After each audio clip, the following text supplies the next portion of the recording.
শুভ দুপুর বন্ধুরা।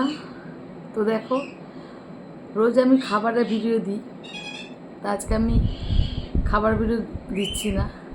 তো এই দুপুরবেলা খাবার দাবার পরে যদি এরকম আমের আচার নেওয়া যায় তাহলে কেমন হয়। এই যে আমের আচার যদি তখন আমি খাই, বলো, জানি তোমরা সবাই দেখে তোমাদের সবার কিন্তু লোভ লাগবে। এটা এমন একটা জিনিস যে কেউ ভালোবাসে না, কেউ বলতে পারবে না, বলো। এই দেখো,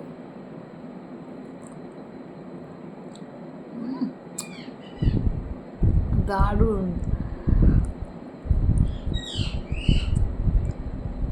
এটা কি বলো তো, বেশ বসে বসে সুন্দর করে খাবো, বেশ রয়েছে অনেকক্ষণ ধরে খাবো, তাই না বলো।